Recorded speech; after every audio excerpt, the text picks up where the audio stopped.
All right, I think we're going. Welcome back to another one of these things where we're just kind of talking about whatever comes to mind. Hope you're having a wonderful Thursday. Almost at the end of another week. Just got one day to go. If your weeks end on Friday, I suppose. That's probably completely arbitrary. It only really matters, or only really I'm speaking really only for myself there. So if your week keeps going on, then I hope you have a good week to continue on into. Things going okay for me today. Yesterday had rehearsal before the week before our concert coming up next week. Should be a good time playing some fun tunes with some fun people. Good community stuff to do. I don't know, I just kind of like being around other people and doing things that interest like that whole group of people. With a percussion ensemble or any band really, you're just making music with a bunch of people who like music and hopefully like each other to some extent. So that's usually pretty cool. Getting by with setting up for more work things. Constantly reminded of the looking out for the pitfall of thinking you have to do everything yourself, especially when you're new somewhere and you're trying to kind of like show that you know how to do things and set stuff up, and just generally you know the ropes already. You don't want to like look like you don't know what you're doing. And in my case, it's just sort of like spent a little bit of time trying to get something working in a local environment, and I'm like, I feel like I'm missing something very obvious, and it was like, okay, I've spent a bit of time like going through things, so it's just like, all right, let's just ask somebody and be like, okay, I'm probably missing something very obvious. Here's what I'm seeing. And sure enough, just a few Slack messages like into it, and it's just like, Heather might sneeze. No, it's gone. Okay, never mind. She keeps working up to one, I think. Don't know if we'll have a surprise sneeze. Just a few Slack messages later, and whole thing's resolved. I'm able to start. There it is. Okay. I don't know if you can actually hear her sneezing. Just sneezing over there. Just a few Slack messages later, and boom, we're already done. We're done. I have a local environment. I'm able to start making changes, and being a functional part of a team. Isn't that nice? So definitely, like, if you're in those scenarios, like, definitely don't forget the value of asking your team for help. That's kind of what a team's for. They're helping each other make something better together. So even if people, you're like me, who came in not like a super like senior level of like helper or contributor, you still go in there feeling like it's like I gotta prove myself for some reason. And it's like you're going in there and there's still very much of a like you're going to have to learn a lot to be able to contribute at the level that you were wherever you were before, wherever that was at, because it's just a completely new set of people, another whole set of projects, new entire concepts that you're working with, whole new environments and how things are organized. There's just so many variables that everyone has to go through it again. So definitely don't be shy about asking people for assistance where needed. That's what that's for. It's why we have groups of people working together on things, so that one person doesn't have to go it alone ever. Anyway, something I wanted to talk about today. So I was reminded of this yesterday during rehearsal. Even though I said we have a concert next week, which you'd usually expect that means that people kind of have their stuff together as far as how things are sounding and they know their notes and things. That's not always the case, especially in a community group. Like, you're going to have varying degrees of, I don't want to say like professionalism, but like, that you're preparing for a concert and there's a certain amount expected of you to be ready for performing on that stage that day. And you get varying degrees of people who are there for different reasons. Some people are just there to hang out with people. They're not really there to like become better musicians a lot of the time. Or I shouldn't say a lot of the time. Most of the time, everyone's there just like doing everything they can because they're there for the community, two, for putting on a good performance for an audience, for entertaining people at the end of the day. Some people that doesn't click as well. So I like to remember, or I find it funny at least, that a lot of things that I've learned from music or things that are just like can broadly apply to a lot of things across the board. Um, one of my favorites that's just like a smaller thing is being 5 minutes early is on time, and being on time is late. So like especially when like in like a band setting, I guess any kind of setting, like you could do like anything where you're rehearsing.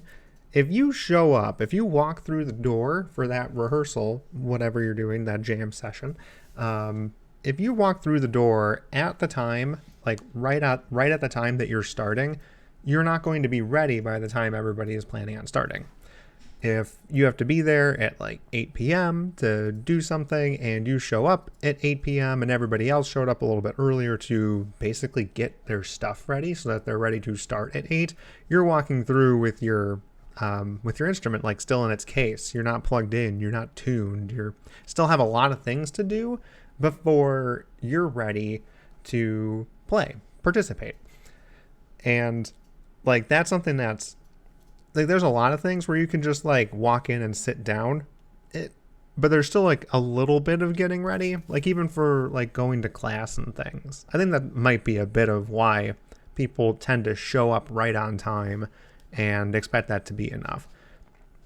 And when you show up to like classes in like high school and college, it's like, yeah, you're missing like the first like 2 minutes or something. You're basically looking for a spot to sit, and then you put your stuff down, sit down, and maybe take out whatever book is there and open to whatever pages you're. It doesn't take that long to get ready. So that usually bleeds over into just about anything else. Where like if you're, as you like progress through your career and get older and like you're doing things like putting together like meetings or something where you're driving some discussion, you being there on time, right on time, means that the rest of the conversation really isn't going to start until you're ready after you get there. And there's probably a bit of preparing you have to do.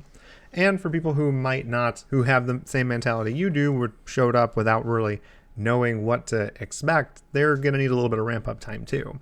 It's kind of like when you show up to a rehearsal and it's like, we don't know exactly what we're going to be playing yet, but chances are whoever's going to be running that rehearsal knows what it is, and they probably wrote it down somewhere for everybody to see. It's like, hey, we're going to be working on this stuff today, just so everybody knows. Come prepared to work on these things, essentially.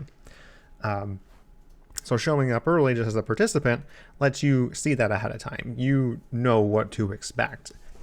Granted, we're in a day and age where you don't really have to show up somewhere to see what's written on a board somewhere. People can just send you a quick text or something and be like, hey, we're working on this today. Do you mind like showing up a little bit early to set things up? Cool. Boom.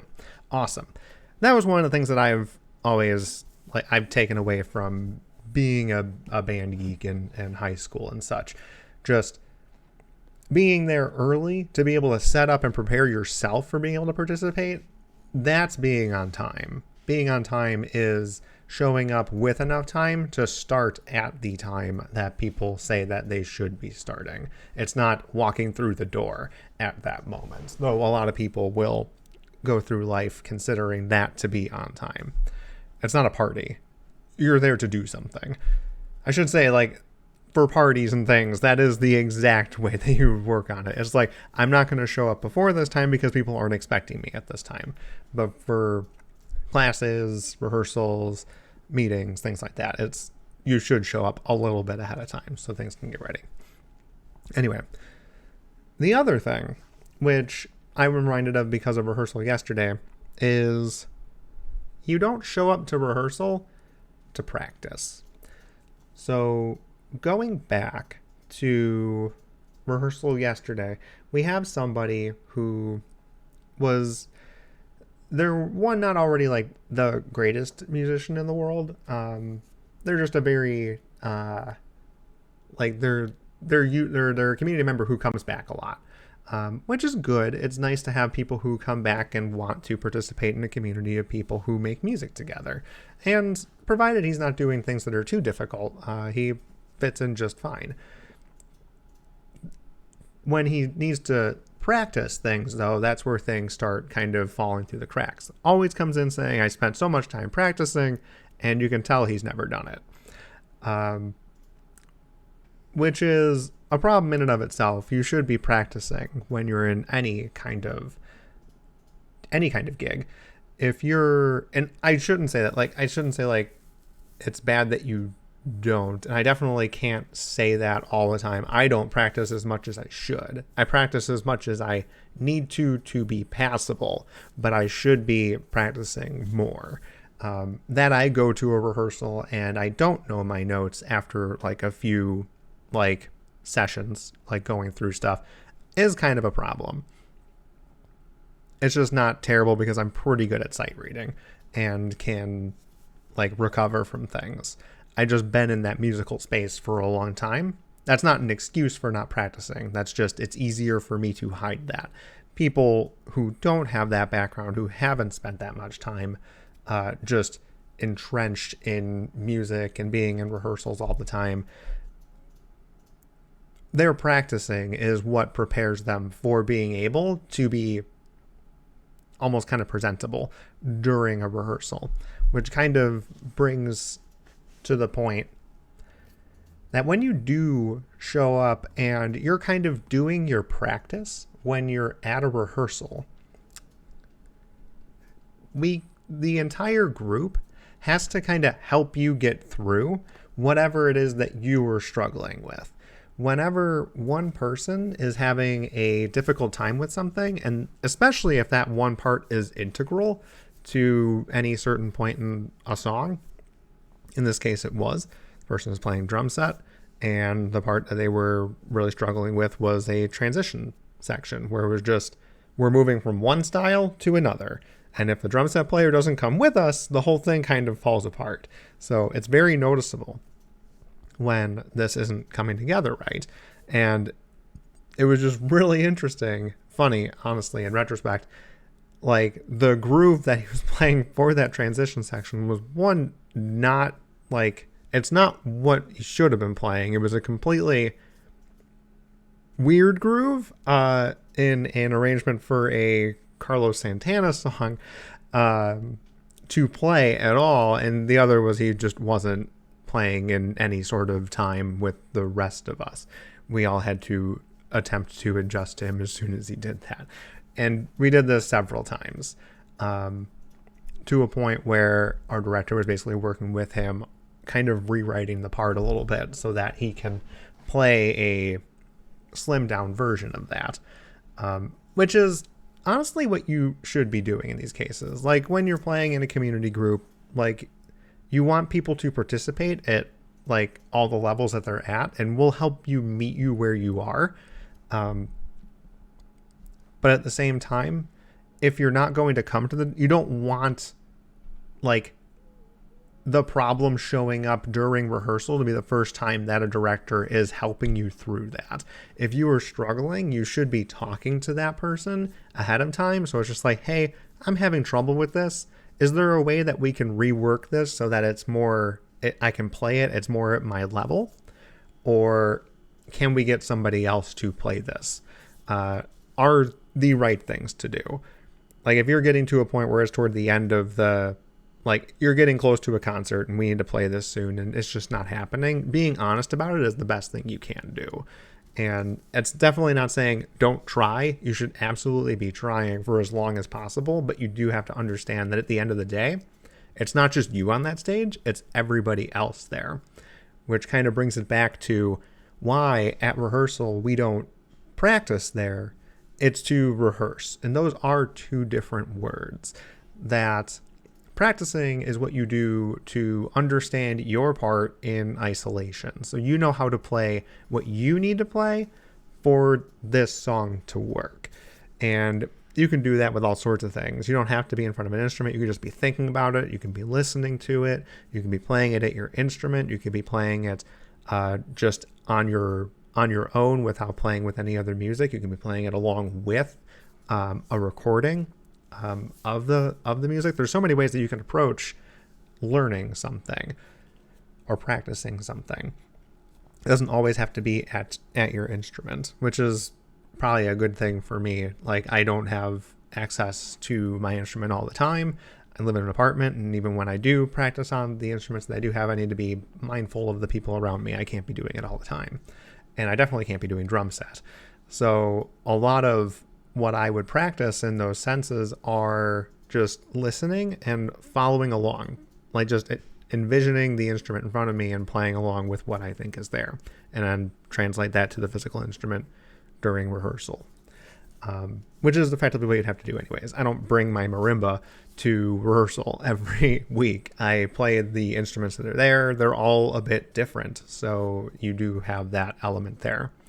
But you understanding your notes, how you fit into the big picture, is very important to bring to the table, because when you're in a rehearsal, you're no longer practicing your part. You're practicing the entire group's part together. So I guess it's probably not completely true to say that rehearsal isn't practice. It's a different kind of practice. When we say practice, it's usually individualistic. You're playing on your own. You're understanding how you fit into the whole. So that when you go to rehearsal, the thing that you're practicing is, how does the whole fit together? Can I learn new things about the parts that other people are playing? How are they playing things different than I'm used to hearing it in a recording? What are the nuances of how the people that I am performing with express themselves such that we can make something together? Those are all really important things to be able to do ahead of performing for an audience. Understanding how your group plays together is what you're trying to do, what you're trying to solve, what you're trying to practice during rehearsal. And it's very difficult to do that when you're not prepared with your thing. If understanding how everyone's voices work together is the point of a rehearsal, then you not having your voice when you're there is a problem. We only know how all the voices fit together for everyone who is speaking. And if you don't know your part, then we don't know how you fit in yet. So it's really hard to work with that when you aren't doing that individual practice, when you're not being passable in rehearsal. And you have to understand that it's like this, like, really interesting, just, I guess you consider it a problem to solve, a puzzle to solve, because everyone's learning at different rates. So there's always going to be an element of people not being at 100%. Even when you're right up against a concert, no one's playing 100% perfectly. A part of rehearsal is also understanding and learning how to recover when things do go wrong. So you knowing your part enough, and enough of everybody knowing their part enough and how they fit in with each other, helps us all recover together. It helps us get each other back on track. It helps us give each other cues to understand when something has derailed a little bit, and you get past that and get to the other side. It's a bit of the magic there. A lot of musicians are really good at, or good musicians, I should say, are good at hiding this. And that happens at any level. It doesn't have to be just like percussion ensembles or concert bands or orchestras. It happens in any kind of band. It could be like just a rock band, garage band, metal group, anything. There's always a chance for something to goof up. You just want everybody to know each other's stuff well enough that you can mask it. It looks like a part of the performance. Like when you're playing or listening to, just attending any live show, chances are it's not how you heard on a recording or an album. It's because it's a little different when it's live. Things can go wrong. People are going to improvise. And the best people are going to make what went wrong sound like improvisation. I do it all the time. It's like you can't go in there expecting a perfect performance. In many cases, in my opinion, it doesn't exist. Definitely one of the things I want to talk about at some point with one of these. But I definitely don't have enough time to dive into that whole topic here. But learning that individual practice, individual preparation is very important to be able to participate in being a part of the whole, is something that can just apply to anything. It's really just a version of saying, bring your best self to the table when you're working with other people. Kind of like going back to, like, if everyone's, like, I guess it's not really the best analogy. I was going to go back to like what I was talking about earlier here, where it's just like I didn't know what to do about something, so I asked my team and they helped me, and now I'm like ready to like participate in that larger group. That's not really the best example.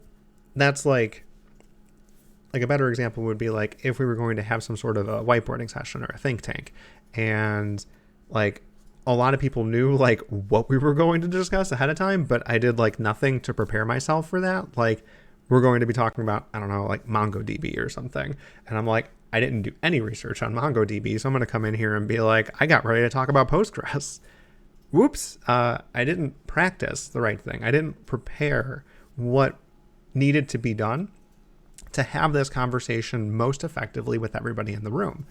I might as well not have been there, or for like everybody else to have a good conversation.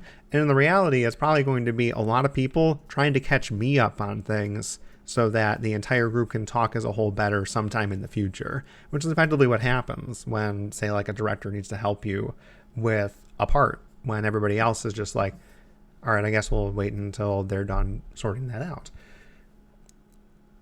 Taking your part seriously so that you understand that you are a part of a whole. You have an important part of a whole, that you have to work on that to bring that back to the rest of the group so that a rehearsal as an ensemble, as a group of people, as a community of people or a team can accomplish greater things together is pretty important. It's one of those things like, it makes a lot of sense in music. And as I grew up, I understood that it actually had broader meaning. And it's always kind of fun learning about that kind of stuff. Anyway, I think that's probably good enough for today. Hope you're having a wonderful Thursday, and we'll see you in the next one. See ya.